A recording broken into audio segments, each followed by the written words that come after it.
Digital निरंतरता समाधान ढूंढने वालों देशों के लिए हम GIFT IFASC में उनके डाटा दूतावासों की स्थापना सुगम करेंगे।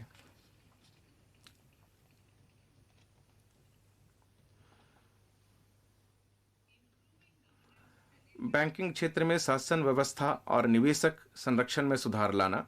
बैंक शासन व्यवस्था में सुधार लाने के लिए और निवेशक संरक्षण बढ़ाने के लिए बैंककारी विनियमन अधिनियम, बैंककारी कंपनी अधिनियम और भारतीय रिजर्व बैंक अधिनियम में कुछ एक संशोधनों का प्रस्ताव किया गया है। इन सिक्योरिटीज मार्केट, प्रतिभूति बाजार में क्षमता निर्माण। माननीय अध्यक्ष महोदय, प्रतिभूति बाजार में कार्य निष्पादकों और पेशेवरों की क्षमता निर्माण हेतु राष्ट्रीय प्रतिभूति बाजार संस्थान में शिक्षा हेतु मानदंड और स्तर तैयार करने, विनियमित करने, बनाए रखने और प्रवर्तित करने के लिए और डिग्री, डिप्लोमा और सर्टिफिकेट को मान्यता प्रदान करने हेतु सेबी को सशक्त किया जाएगा। सेंट्रल डेटा प्रोसेसिंग, केंद्रीय डाटा संसाधन केंद्र। कंपनी अधिनियम के अंतर्गत फील्ड कार्यालयों में दाखिल विभिन्न फर्मों को केंद्रीयकृत प्रबंधन के माध्यम से कंपनियों के त्वरित रिस्पांस के लिए एक केंद्रीय डाटा संसाधन केंद्र की स्थापना की जाएगी। शेयरों और लाभांशों का पुनः दावा। निवेशक शिक्षा और संरक्षक निधि प्राधिकरण से निवेशक अदावी शेयरों और अप्रदत्त लाभांशों का आसानी से पुनः दावा कर सके, इसके लिए एक एकीकृत IT पोर्टल स्थापित किया जाएगा। IT portal will be established. Digital payments continue to find wide access. Digital भुगतान को व्यापक स्वीकृति मिलना जारी है। वर्ष 2022 में इनमें लेन देन में 76% की और मूल्य में 51% की वृद्धि हुई है।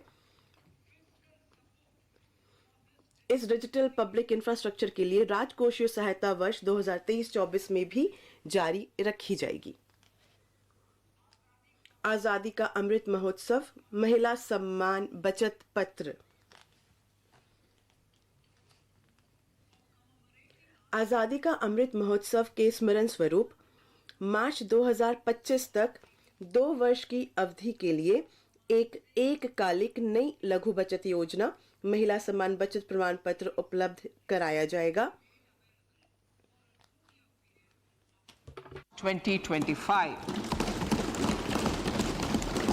This will offer. यह महिलाओं या बालिकाओं के नाम पर आंशिक आहरण विकल्प के साथ 2 वर्षों की अवधि के लिए 7.5% की नियत ब्याज दर पर 2 लाख तक की जमा सुविधा का प्रस्ताव देगा। वरिष्ठ नागरिक बचत योजना के लिए अधिकतम जमा सीमा को 15 लाख रुपए से बढ़ाकर 30 लाख रुपए कर दिया जाएगा।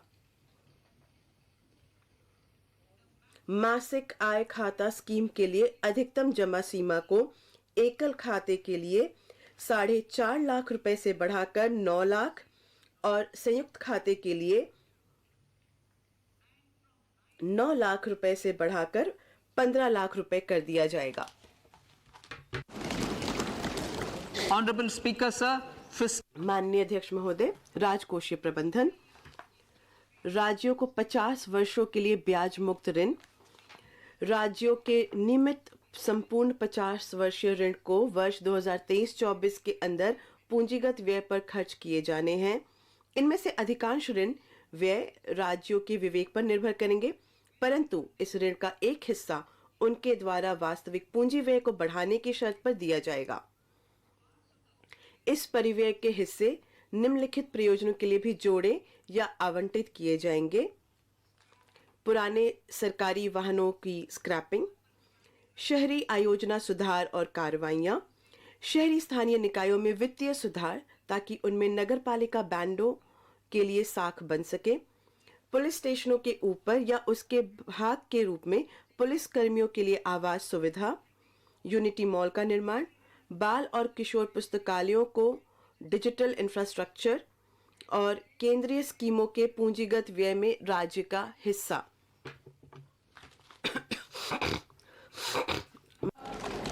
Fiscal deficit of states States will be allowed a fiscal deficit of 3.5% of GSDP, of which 0.5% will be tied to power sector reforms.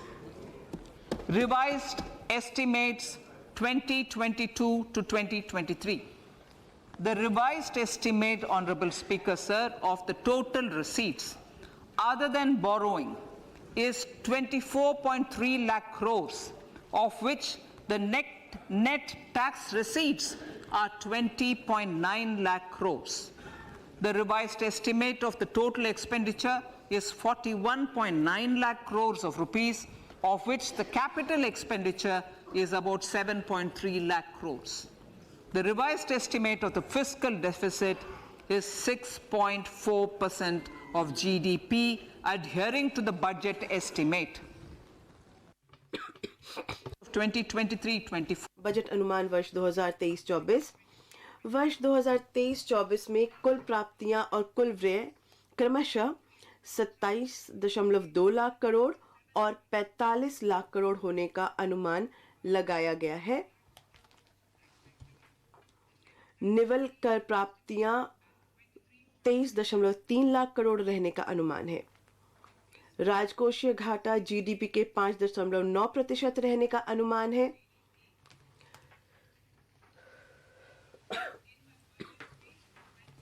वर्ष 2021-22 के अपने बजट भाषण में मैंने यह घोषणा की थी कि हम कालांतर में राजकोषीय घाटे को सतत रूप से अच्छी तरह कम करने के साथ वर्ष 2025-26 तक राजकोषीय घाटे को 4.5% से नीचे रखने के लिए राजकोषीय समेकन के मार्ग पर चलते रहने की योजना बना रहे हैं। हमने इस मार्ग का अनुसरण करना जारी रखा है और मैं अपना इरादा दोहराती हूं कि हम वर्ष 2025-26 तक राजकोषीय घाटे को जीडीपी के 4.5% के नीचे ले आएंगे। To finance the fiscal deficit, वर्ष 2023-24 में राजकोषीय घाटे का वित्त पोषण करने के लिए दिनांकित प्रतिभूतियों से निवल बाजार उधारियां 11.8 लाख करोड़ रुपए होने का अनुमान लगाया गया है। शेष वित्त पोषण लघु बचतों और अन्य स्रोतों से आने की अपेक्षा है। सकल बाजार उधारियां 15.4 लाख करोड़ रुपए होने का अनुमान लगाया गया है। माननीय अध्यक्ष महोदय, अब मैं अपने भाषण के भाग ख को पढ़ती हूं।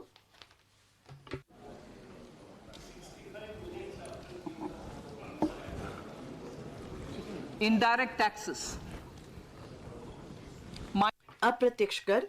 मेरे अप्रत्यक्ष कर का प्रस्ताव का उद्देश्य निर्यात को बढ़ावा देना, घरेलू विनिर्माण में बढ़ोतरी करना, घरेलू मूल्य वर्धन को बढ़ाना, हरित ऊर्जा और हरित गतिशीलता को प्रोत्साहित करना है। कर दरों की संख्या में कमी के साथ सरलीकृत कर संरचना अनुपालना भार को कम करने और कर शासन प्रणाली में सुधार लाने में मदद करती है। मैं वस्त्रों और कृषि को छोड़कर वस्तुओं पर बेसिक सीमा शुल्क दरों की संख्या को कम करके 21 से 13 करने का प्रस्ताव करती हूं। इसके परिणाम स्वरूप खिलौने, साइकिल, ऑटोमोबाइल और नाफ्ता सहित कुछ वस्तुओं की बेसिक सीमा शुल्कों, उपकरों और अधिभारों में मामूली परिवर्तन हुआ है। हरित गतिशीलता मोबिलिटी। मिश्रित कंप्रेस्ड प्राकृतिक गैस पर कर प्रपात से बचने के लिए मैं उसमें सम्मिलित कंप्रेस्ड बायोगैस, जिस पर जीएसटी भुगतान किया गया है, उस पर उत्पाद शुल्क से छूट देने का प्रस्ताव करती हूं। हरित मोबिलिटी को और संवेग प्रदान करने के लिए इलेक्ट्रिक वाहनों में प्रयुक्त बैटरियों के लिथियम आयन सेलों के विनिर्माण के लिए आवश्यक पूंजीगत वस्तुओं और मशीनरी के आयात पर सीमा शुल्क में छूट दी जा रही है। as well. Electronics, as a result of various initiatives of the electronics. चरणबद्ध विनिर्माण कार्यक्रम सहित सरकार ने विभिन्न पहलों के परिणाम स्वरूप भारत में मोबाइल फोन का उत्पादन वर्ष 2014-15 में करीब 18,900 करोड़ रुपए मूल्य के 5.8 करोड़ यूनिट से बढ़कर पिछले वित्तीय वर्ष में 2,75,000 करोड़ रुपए मूल्य के 31 करोड़ यूनिट तक पहुंच गया है। मोबाइल फोनों के विनिर्माण में घरेलू मूल्य वर्धन को और बढ़ाने के लिए मैं कुछ एक पुर्जों और कैमरा लेंसों जैसे आदानों के आयात पर बेसिक सीमा शुल्क में राहत देने और लिथियम आयन बैटरी सेलों पर रियायती शुल्क को 1 और वर्ष के लिए जारी रखना प्रस्तावित करती हूं। on lithium ion cells for batteries for another year. Similarly, मैंने नहीं देखा इस तरह का चीट, इस तरह का क्रिमिनल माइंड पूरे जेल स्टाफ को ब्राइब कर देगा। मैं सोच भी नहीं सकता था। गवर्नमेंट फंक्शनरी को इम्पर्सनेट करता था, आवाजें बदलता था। टारगेट भी बहुत पावरफुल धनवान लोगों को करता है। ये एक ही चीज से रुक सकता है, अगर आप इसकी जीभ काट दो। न्यूज चैनलों के इतिहास में पहली बार न्यूज 18 इंडिया की web series FIR number 208 streaming 3rd February 9 PM